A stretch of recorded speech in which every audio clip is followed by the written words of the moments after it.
Good morning बच्चों। तो आज हम कल्चरल ट्रांसफॉर्मेशन का पार्ट थर्ड यूनिट 1 का पढ़ेंगे, जिसमें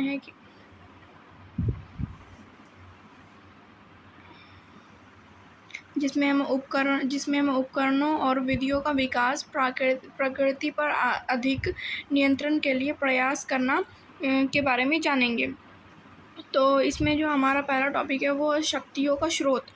शक्तियों के स्रोत में हम देखते हैं कि इस अवधि के दौरान पश्चिमी यूरोप में कार्यरत शक्तियाँ कई स्रोतों की उत्पत्ति मध्य युग के नव विचारों में देखी जा सकती है। उदाहरण के लिए घोड़े की नाल, पेंडल के साथ कठोर घोड़े का कॉलर तथा रकाब जैसे आविष्कारों द्वारा घोड़े की शक्ति के उपयोग में परिवर्तन लाया गया। इन सब के साथ पशु पक्षियों के अलावा यूरोप के मध्य युग से जल चलित प्रौद्योगिकी की एक श्रृंखला विस्तार से मिली, जैसे नॉर्स वाटर मिल और एक संशोधित संस्करण जिसे ग्रीक मिल के नाम से जाना जाता है। वाटर मिल्सन के क्षैतिज रूप में से लगे पानी के पहिए होते थे जो अनाज पीसने, लकड़ी काटने, तेल निकालने के लिए सब्जियों के बीज कुचलने और ऊनी कपड़ों को उद्योग जैसे कार्यों के लिए सीधे संचालित करते थे। इसके बाद पवन चक्कियों का भी उपयोग इस समय तक देखा गया है। इसके बाद आता है हमारा नेविगेशन, परिवहनों का नेविगेशन, जिसके अंतर्गत हम भूमि के क्षेत्र, सड़क निर्माण, कुछ प्रगति हुई, पुल निर्माण, इन सब के बारे में जानेंगे। नहर निर्माण दोनों अभिनव प्रयोग किए गए। इस युग में उल्लेखनीय इंजीनियरिंग चमत्कार कैनाल डी मूडी था, जो 1692 में पूरा हुआ, जो भूमध्य सागर और बिस्के की खाड़ी को जोड़ने के लिए उल्लेखनीय 240 किलोमीटर तक फैला हुआ था। इस भव्य नहर को 100 तालों और एक सुरंग, 3 जल सेतु, कई पुलियों से एक बड़ा शिखर जलाशय था। फिर भी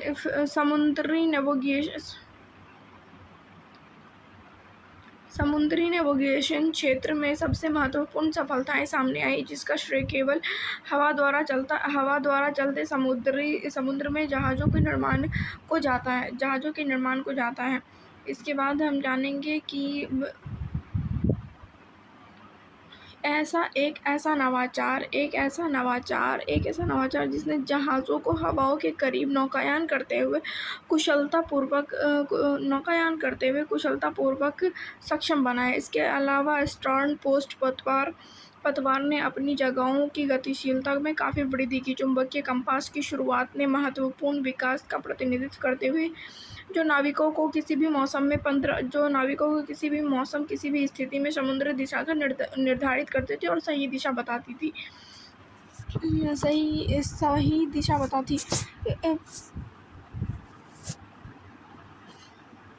इसके बाद हमारा टॉपिक आता है मुद्रण प्रौद्योगिकी में 1400 के दशक में मध्य जर्मनी जोहान्स गुटेनबर्ग द्वारा मुद्रण के आविष्कार के साथ इतिहास में एक महत्वपूर्ण क्षण आया।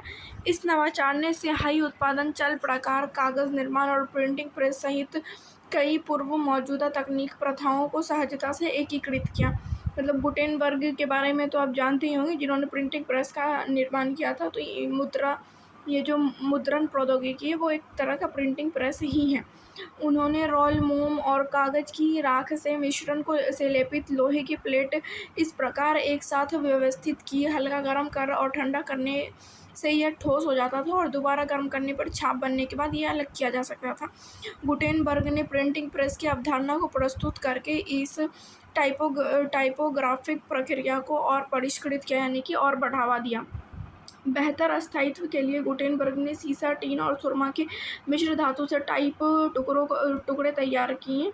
प्रिंटिंग प्रेस पूरे पृष्ठ पर एक सुसंगत और समान प्रिंट प्राप्त करने के लिए महत्वपूर्ण घटक वाइन प्रेसिंग जैसे अनुप्रयोग में से पहले से ही ज्ञात स्क्रू प्रेस का एक अनुकूल था।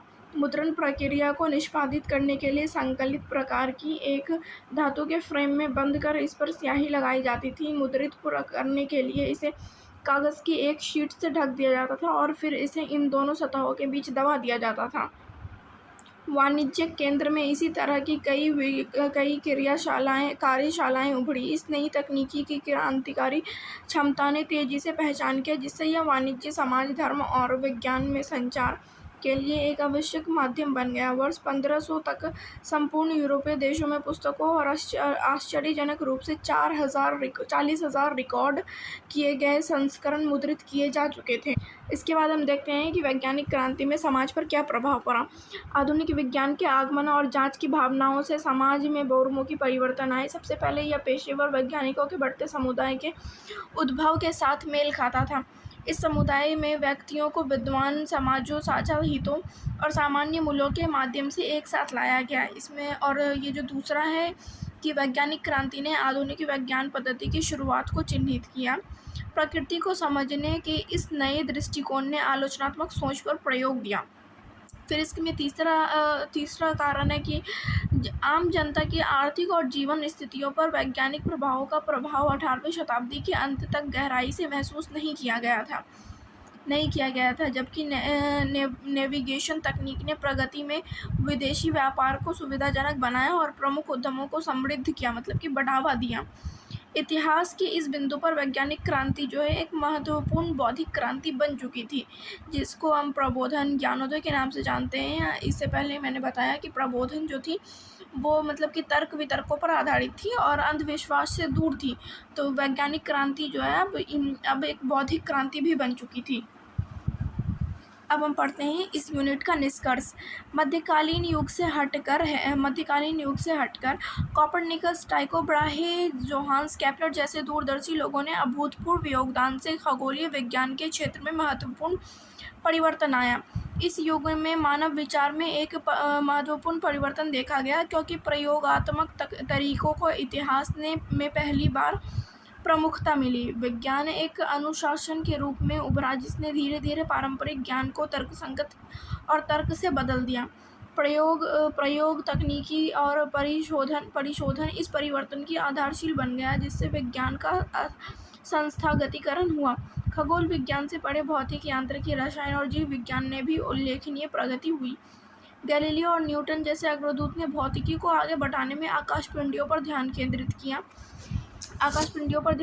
किया, गति मौलिक नियमों को तैयार करने में महत्वपूर्ण भूमिका निभाई। इस तरह अन्य वैज्ञानिकों जिसके बारे में मैं इससे पहले बता चुकी हूँ, इन सभी ने अपना अपना महत्वपूर्ण योगदान दिया और वैज्ञानिक क्रांति लाकर यूरोपीय समाज में एक नई परिवर्तन की ओर रुख मोड़ा। तो यही इसी के साथ हमारा एक यूनिट 1 समाप्त होता है।